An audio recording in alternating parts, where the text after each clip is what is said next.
16. Hello everyone, and welcome to the University of New South Wales. The first thing I'd like to do at today's orientation session is get you all oriented. That means tell you the location of some useful facilities and services. So, first of all, take out the maps we gave you all as you came in the door. The map is the big yellow sheet of paper. As you can see on the map, north is at the top, south at the bottom, etc. Which way is north? Well, look through that window on my left, your right. See the rising sun? That would have to be east. So north must be directly behind me. Now, we're at the campus main gate. The recreational facilities are on my right hand, and its opposite is the student center. No questions? Good. Pretty easy, right? Okay, did everyone eat breakfast at the student food service this morning? Was the food good? Yes, I am joking. I've eaten there too. So, after a meal like that, you must be eager to go to a doctor, right? Well, I have good news for you. The Student Health Centre is located about half a kilometre straight north of here. Look on your maps. You see the street on the east side of this building, Ned Kelly Avenue? Just follow that about 500 metres, and the health centre will be on your left at the third cross street. Now, I know you all just got here, so you must be wondering how to tell your folks you've arrived safely, how much you miss the dog, and how you already need more money. If you don't have an iPhone, you probably are wondering where to find a computer. Well, I have good news. If you go straight out of its door and walk down the garden street, you'll see the internet unit on your left side, just next to the gym. The hours are posted on the door, and the computers are free, but you must bring your student ID card with you. Like I tell everyone, if you need help with anything, you can probably find right here in the student center. Do you see the 4 buildings there between the student center and the library? Those are the dormitories. The men's dorms are the 2 on the south, the women's the 2 on the north. Okay, I'm sorry to have to tell you, but the university has been doing a lot of repairs and remodeling, and it's not all done yet. So there may be some small problems with your dorm rooms. Maybe the window doesn't open. Maybe an air conditioner is missing or does not work.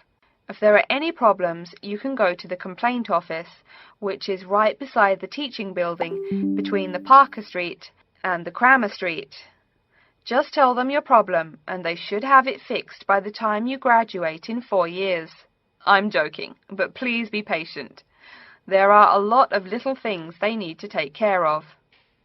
Tired of the school food? No? Give it a week.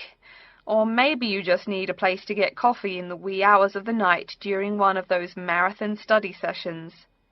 Either way, you definitely have to check out the little cafe just past the women's dormitories.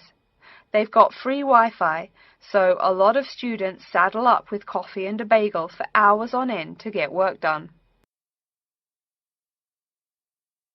Now listen and answer questions 16 to 20. As for the dorm rooms, I have some bad news and some good news.